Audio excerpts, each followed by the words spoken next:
क्या आपने कभी सोचा है, एक ऐसा इंसान जिसने अपना पूरा जीवन तंत्र मंत्र, काले जादू और अंधेरी शक्तियों में बिता दिया, वह अचानक सब कुछ छोड़कर क्यों यीशु मसीह के प्रेम को अपना लेता है? आज की यह कहानी आपको एक ऐसे तांत्रिक की रहस्यमयी और रोमांचक यात्रा पर ले जाएगी, जहां अंधकार से टकराकर अंत में सच्चाई और रोशनी की जीत होती है। तो तैयार हो जाइए, क्योंकि यह केवल एक कहानी नहीं, बल्कि आत्मा को झकझोर देने वाली सच्चाई है।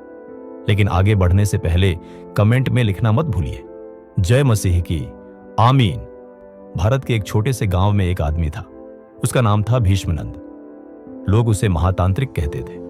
उसकी गुफा जंगल और श्मशान के बीच थी। रात के अंधेरे में उसकी आवाज गूंजती, मंत्रों का जाप, हवन की लपटें और चारों ओर डर का माहौल। लोग उससे डरते भी थे और उसकी पूजा भी करते थे। कहते थे, महातांत्रिक सब कर सकता है, दुश्मन को खत्म कर सकता है, बीमार को ठीक कर सकता है, आत्माओं को बुला सकता है। लेकिन भीष्मनंद के भीतर एक खालीपन था। कितना भी तंत्र साध ले, उसकी आत्मा बेचैन रहती। वह अक्सर रात को अकेले बैठकर सोचता, क्या यही जीवन है? डराना, नियंत्रित करना और अंधेरे में जीना।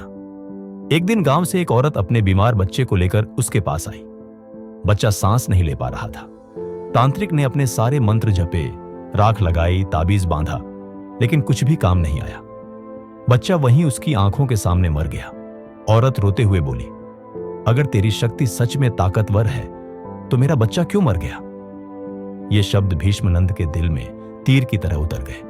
वह सोचने लगा, क्या मेरी सारी शक्ति सिर्फ दिखावा है? अगर ये असली होती तो मैं उस मासूम को क्यों नहीं बचा पाया? उसी शाम गांव में कुछ लोग आए। वे साधारण किसान जैसे लगते थे, लेकिन उनके बीच एक आदमी था जिसकी आंखों में शांति और प्रेम था। उसने भीष्मनंद से कहा, भाई, हम यीशु मसीह के नाम में प्रार्थना करते हैं। अगर तू चाहे तो हम उस औरत के लिए प्रार्थना करेंगे। भीष्मनंद ने हंसकर कहा, तुम्हारा यीशु क्या कर लेगा जो मैं नहीं कर पाया? लेकिन जब उन्होंने उस औरत के घर जाकर प्रार्थना की तो उसके मृत बच्चे ने अचानक सांस लेना शुरू कर दिया। सभी दंग रह गए। भीष्मनंद की आंखें फैल गईं। वह कांपते हुए बोला, ये कैसे हुआ? मैंने सब कोशिश की, लेकिन मेरे पास ऐसी शक्ति नहीं है। उस रात भीष्मनंद सो नहीं पाया। उसके भीतर दो आवाजें लड़ रही थी। एक आवाज कहती, तेरे पास तंत्र की शक्ति है, तू अजेय है। दूसरी आवाज फुसफुसाती, सच्ची शक्ति प्रेम और जीवन में है, वो शक्ति यीशु के पास है। वह चीख पड़ा, नहीं, मैं हार नहीं सकता, मेरी साधना व्यर्थ नहीं हो सकती। लेकिन जैसे ही उसने आंखें बंद की, उसे एक सपना आया। उसने देखा, अंधेरा है, चारों ओर आग है और उसके बीच एक उजला प्रकाश खड़ा है। वह आवाज आई, भीष्मनंद, तू क्यों अंधकार में भटक रहा है? मैं ही सच्चा मार्ग, सच्चाई और जीवन हूं। वह प्रकाश कोई और नहीं बल्कि यीशु था। अगले दिन भीष्मनंद गांव के बीच आया। लोग उसे देखकर डर गए। महातांत्रिक आ गया, लेकिन आज उसके चेहरे पर अजीब सी शांति थी।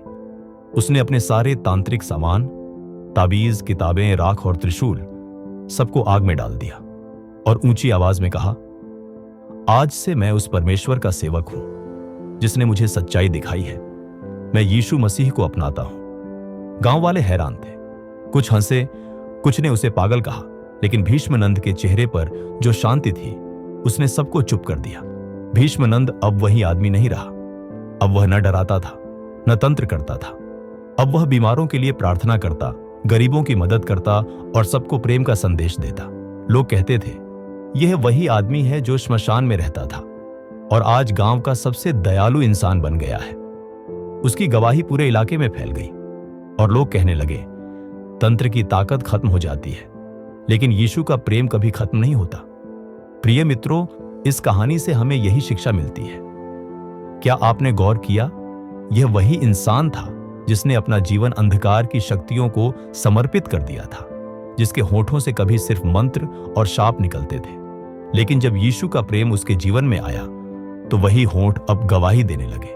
वही हाथ जो पहले बंधन में डालते थे अब दूसरों को आशीष देने लगे। दोस्तों, यह कहानी हमें यही सिखाती है कि चाहे इंसान कितना भी गहरे अंधकार में क्यों ना डूबा हो, यीशु का प्रेम उसे खींचकर रोशनी में ला सकता है।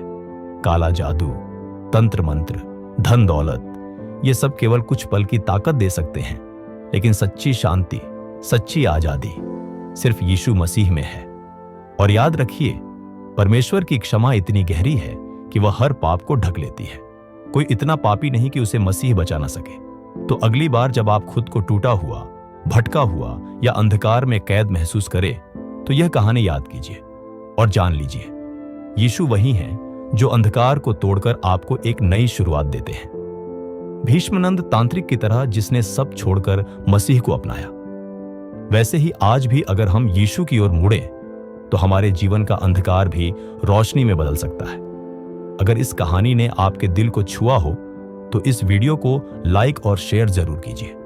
और हां, फिर मिलेंगे एक नई गवाही, एक नई उम्मीद और एक नए विश्वास के साथ। जय मसीह की। हल्लेलुया।